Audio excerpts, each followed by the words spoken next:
这是我们从小到大的一些视频的节选。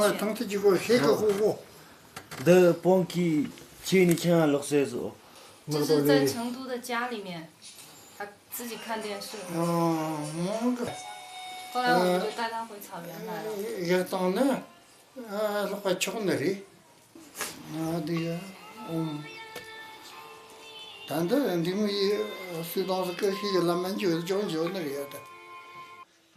达扎活佛听了格林的不幸身世，观看了格林从小到大的部分影像，深受感动，还为格林念经祈福。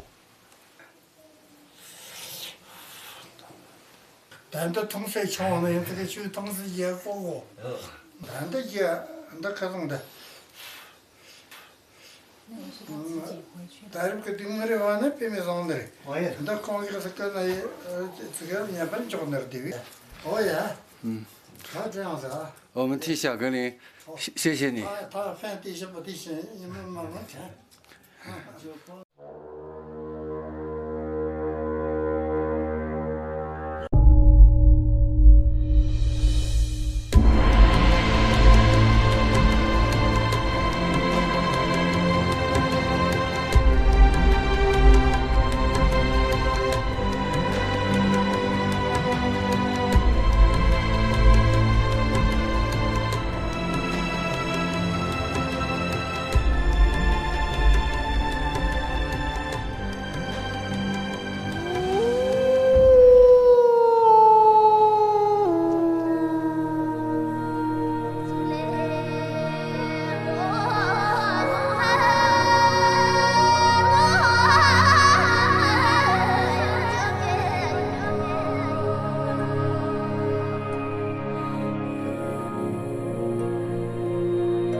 昨天张希跟我说，他说活佛发话了，以后凡是穿着野生动物皮毛的人，通通都不准进寺院。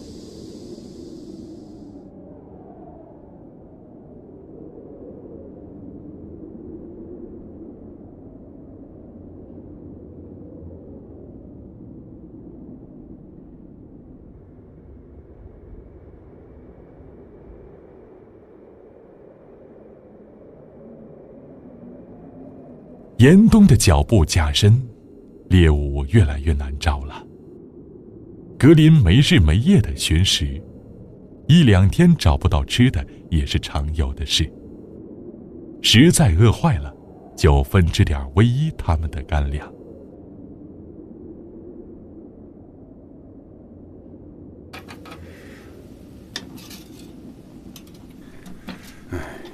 狼群也不知道跑哪儿去了，好久也没看到了。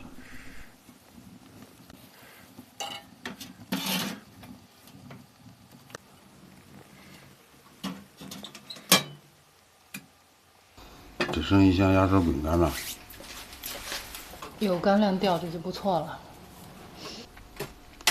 每天只能一块儿，不知道啥时候才能等到狼群。我知道，我也担心这个。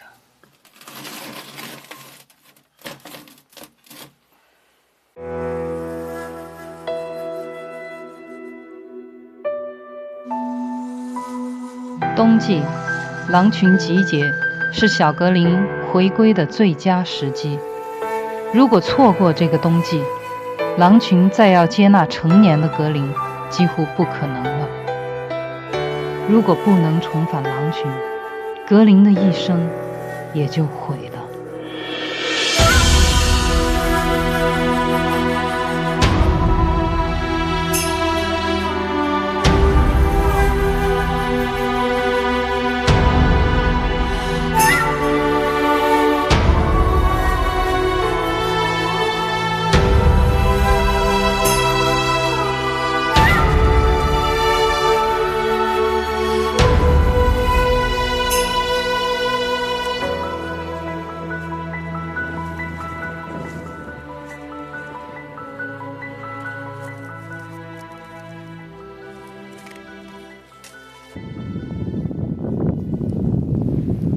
我现在已经在狼群的领地范围之内，所以我必须小声说话，保持安静。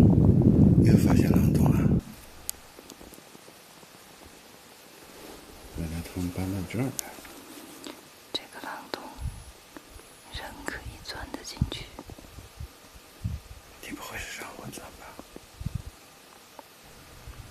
看看这样能不能拍到。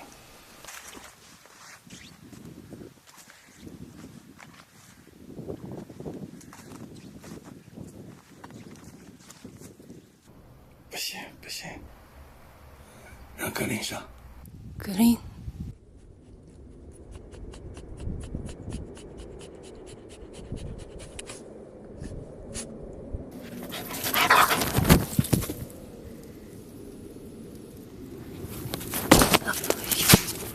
里面有东西。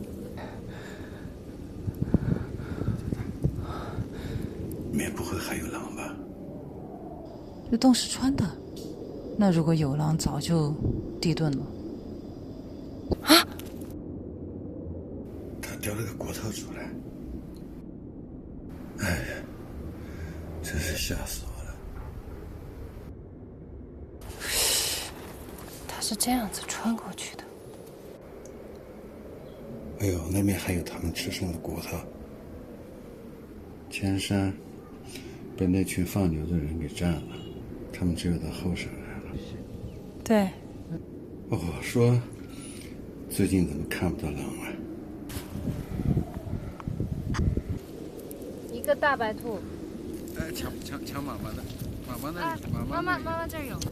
野狼哪有你吃的糖多呀？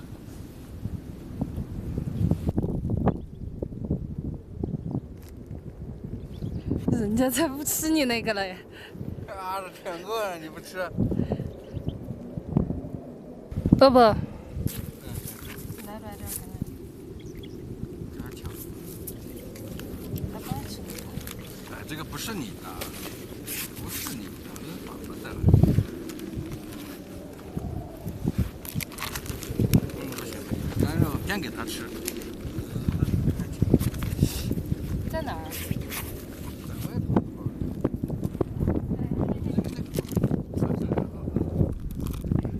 在这儿，在这儿，你的东西在这儿，知道吗？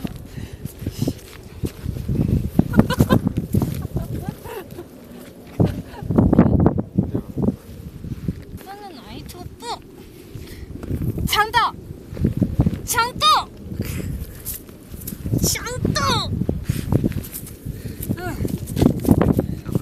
抢了一头走，哎，可以。挺好的，你说这些狼群跑哪儿去了？吃点干肉就行了。说不定那一只正在暗处看着我们呢。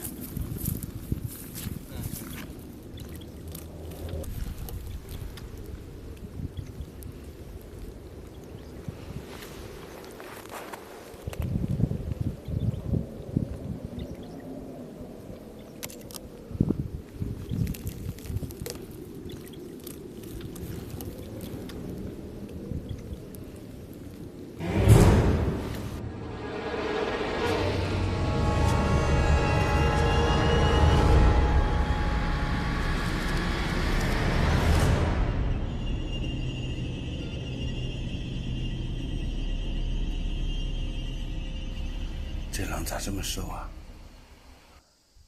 没吃的了呗。等到他们饿不过去的时候，就团结起来打牦牛了。反正横竖是死，狼也不会选择饿死的。看不到了，看不到了。现在翻过山梁了，知道他们在这儿就放心了。到处是围栏，这儿也是，这也是，我们都翻了3座围栏。后面还有4座。这就是狼群最后的栖息地了。离去。他们也没地方可去了。好的。有狼，就会有草原，草原就会有希望。希望能保住最后的一点点栖息地。走吧。慢了，来了。你跟围栏比一下，围栏有多高有1.6米以上了吧？1.6米几了，高。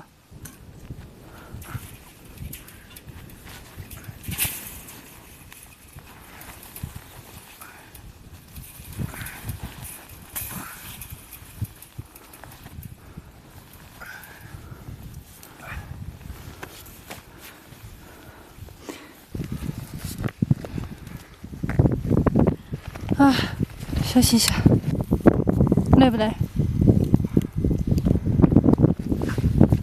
好累呀。累坏了。饿得走不动了。你不要把我的脑袋压坏了。这样看起来你太牛了。前一段时间，要不是那帮放牛的干扰，说不定格林就已经回去了。你看起来好像牛魔王啊！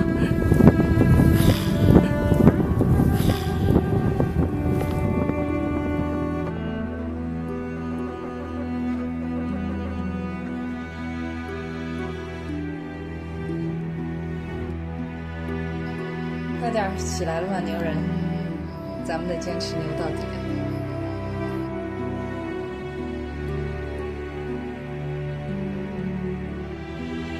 人在明处，狼在暗处。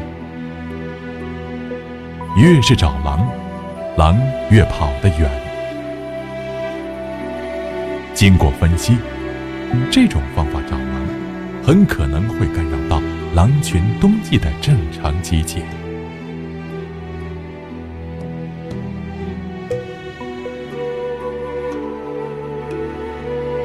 为了不让野狼再产生怀疑，能顺利接纳格林，威伊和易峰决定转变策略，不再带领或跟随格林，而是让格林独自巡山狩猎，从而增加格林遇见野狼的可能性，也可以锻炼和提高格林的独立性。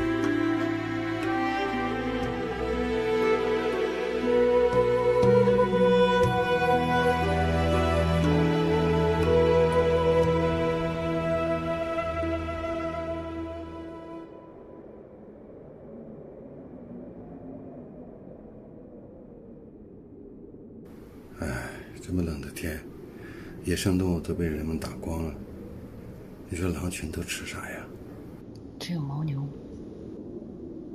这么大一群牦牛就在狼的院子里面转悠，我看着都流口水，狼能忍得住？你娃不上山入伙，下材料了。我就等他们集结。超市。那你就放在炉子边上等它化嘛。我才画了一个眼，看到没？那个眼儿就是倒热水的眼儿。挺好看的，跟冰灯似的。把它改成一个灯吧，还吹不灭。哇，快看，快看，过来看。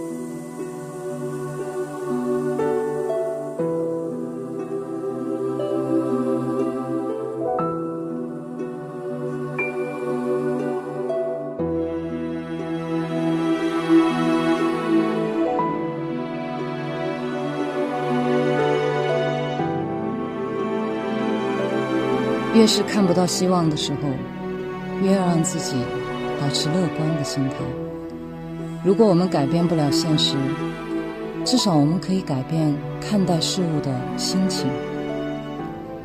如果没有这些苦中作乐的时光，看不到平凡事物的美好一面，我们可能早就被日积月累的失望给击垮了。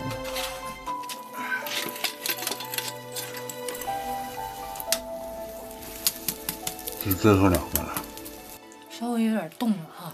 冻土都在甜了。好不好吃啊？好吃。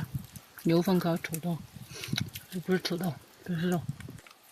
不知道格林找到吃了没有？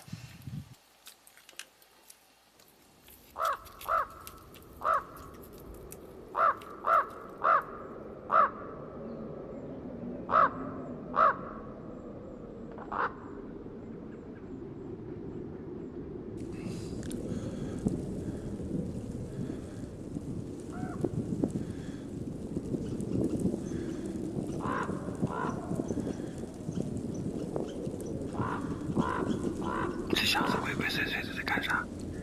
去看看。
你不会是要偷他的吧？这样不行，真的不行。被他发现怎么办？进屋再说，进屋再说。这样真的不好，真的不好，这样要不得，真的不好。好了好了，你不要念了。哎，那个腿后面好像是被啃过，哎，没问题吗？没问题。就一次，我跟他换一次。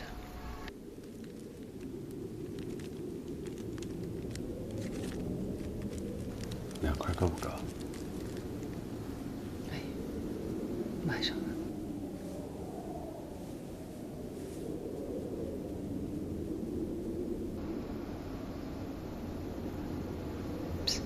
回来了，回来了。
那，他找你算账来了，偷兔子的贼。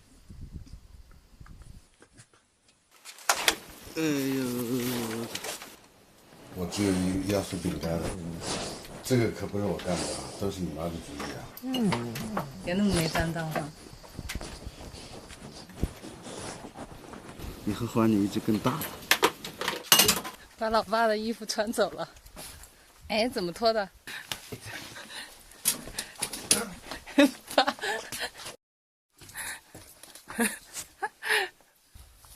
好，咱俩换。那个，全吵。把你老爸的狼皮拿走了，穿上。要把你的衣服折腾的那个什么。给我。拿东西换吧，没辙。来，都是毛，这个是羊毛的，哎，纯毛的哦。太容易上当，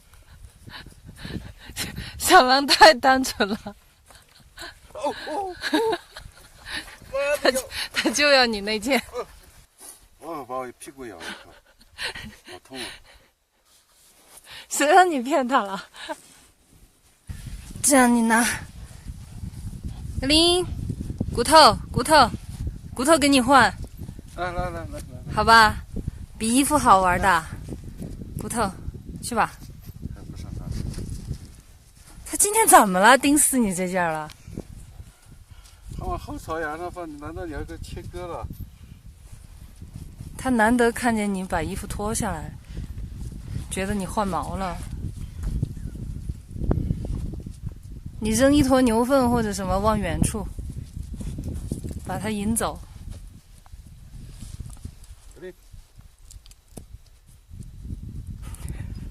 他不敢，他不上当，因为你刚才骗了他，干脆你也在他屁股上咬一口嘛，这样你们俩就扯平了。还不痛？打屁股，不干。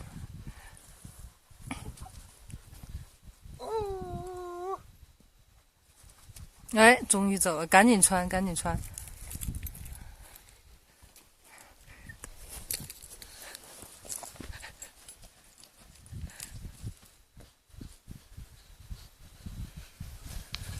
哇，力量之大！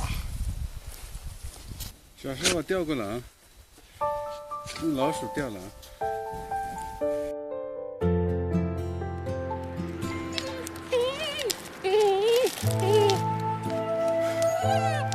就是不松手，看到没？这就是狼的精神。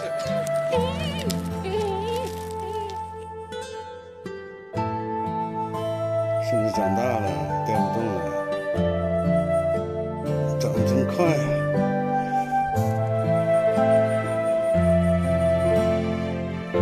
你小心它的牙，会不会拽掉？一会儿一拽，整副假牙下来了。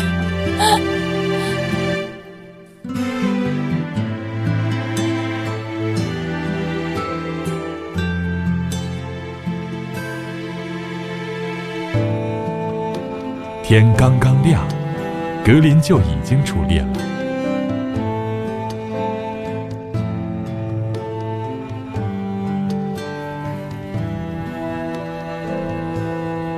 蜜蜂很是歉疚，又在格林藏兔子的地方埋下了一些干粮，但是接连几天雪窝子都再没被动过。按狼的习惯，藏食时候非常警惕，绝不泄露天机。藏食点一旦被发现，就绝不会再用了。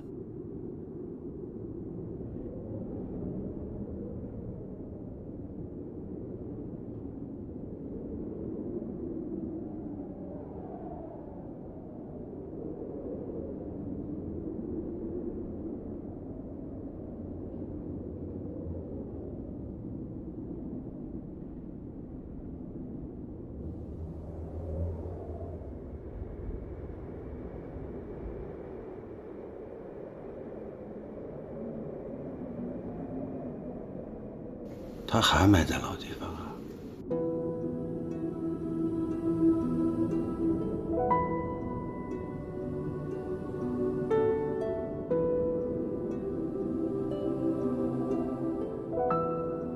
他知道我们也饿。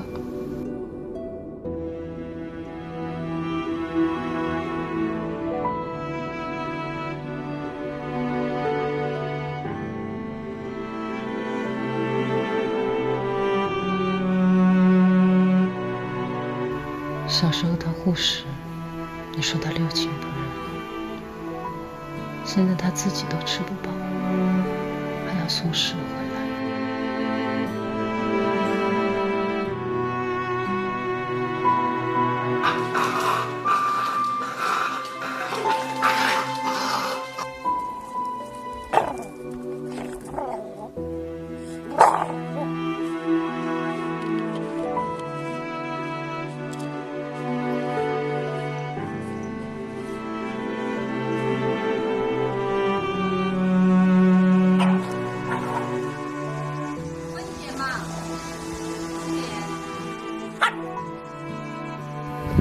强斗，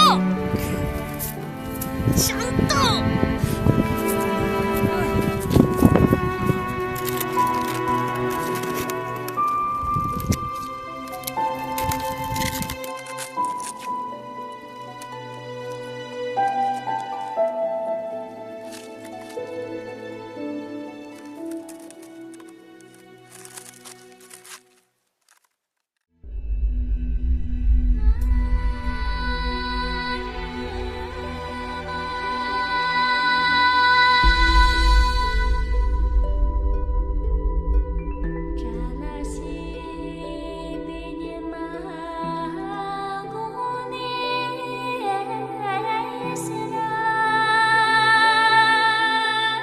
其实拍这一段，我作为一个摄影师来讲，这真是上天赐予的一段，也不可再现的。当时我是想拍一下月亮升起的一个镜头，当我架好机器拍的时候，这个时候我的焦是对在月亮上，月亮上面我就模模糊糊的看着，哎，怎么感觉月亮有影子？里面有兔子啦！哎，我纳闷，我说是什么东西？当我又调焦调到近焦的时候，我眼睛都惊呆了，竟然是唯一带着小狼正好从那儿路过，还停在那儿。这3点一线，背景是月亮，正好月亮的中间，在这个山脊线上，他们在跳舞，我的镜头正好又对准这个，就是非常非常有默契。他们也不知道我在拍。我当时心屏住呼吸，我就怕有一点点呼吸会影响抖动。哎呀，心里面在狂跳，真美！我说是上天赐予的一个画面，所以大家看到了非常唯美的月下共舞的这么一段，其实它就是一个自然拍摄的过程。刚刚到草原的时候，我是想尽了各种办法，想要抓住那个鼠兔。我想我得帮我儿子一把呀，想的各种办法好像都不奏效，徒手去抓呢，我更是没他快。后来一峰跟我说，他说我有一个点子，就地取材，我只要2块板砖，两根牙签儿。好，然后他就设了一个陷阱，只要鼠兔一碰到这个牙签儿，它就会被2块板砖倒下来的板砖给夹住。然后设好这个陷阱以后，我们俩就都在旁边看，希望尽快能够抓到第一只鼠兔。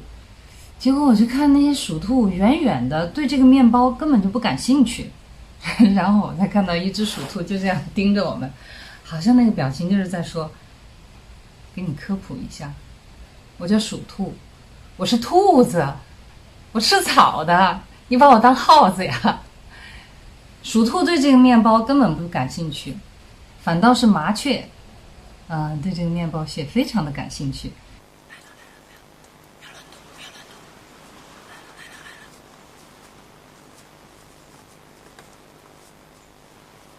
我们常说鸟为食亡，但是我发现我低估它们了，刚到草原就被麻雀给秒杀了。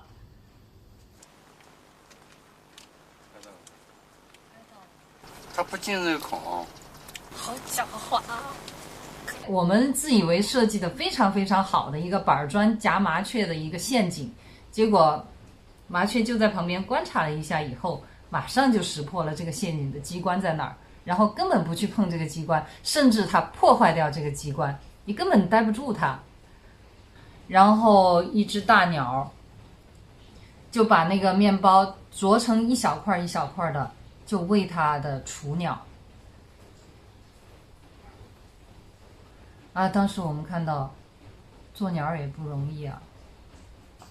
虽然我们没能抓住麻雀，但是这件事儿却给了格林一点启发。到了冬天的时候，到处都找不到吃的了，麻雀也是肉啊。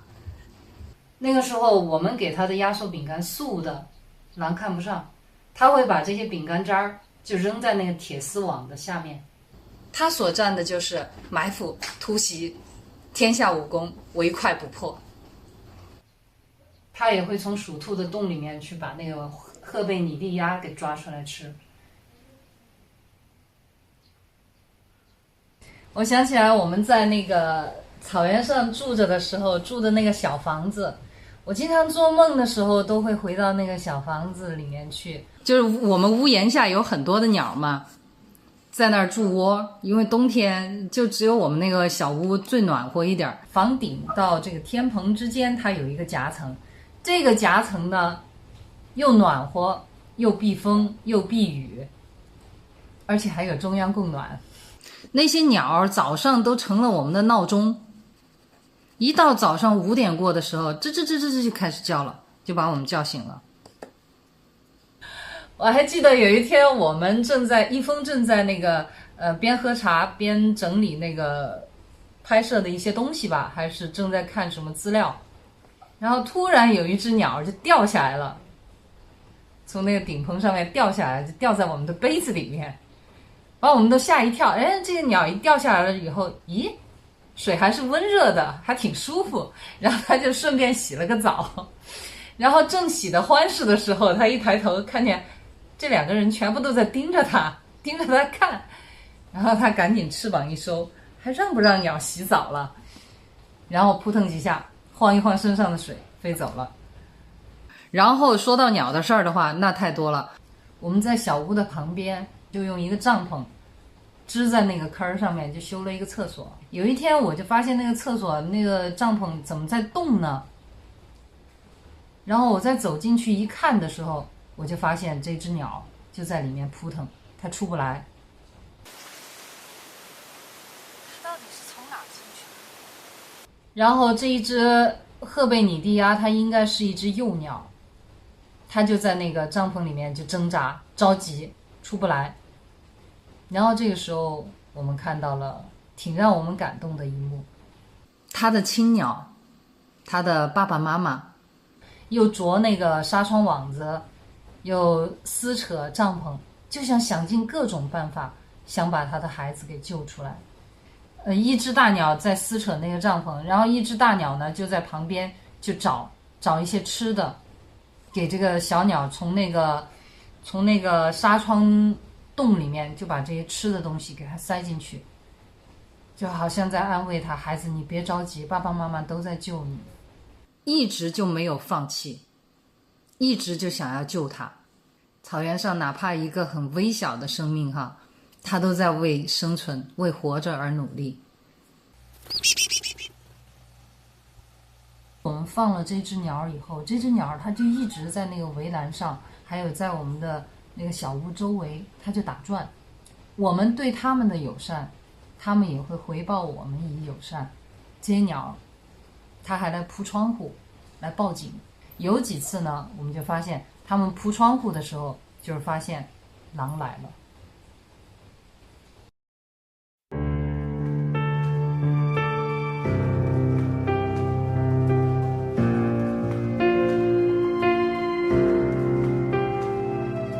有人终将离开，雪花终将覆盖，遇见你那刻也是分离的开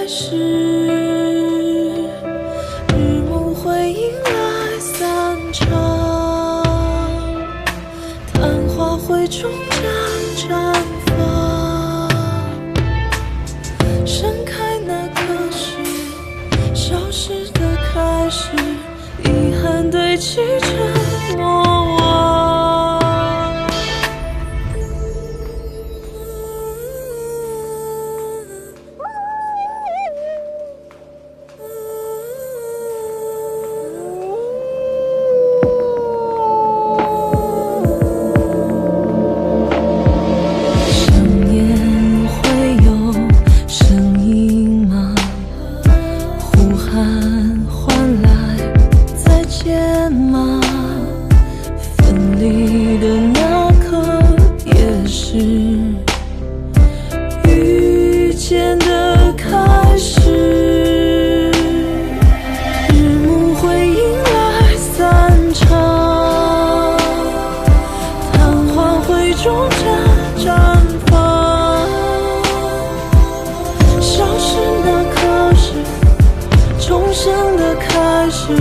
重返最初的模样。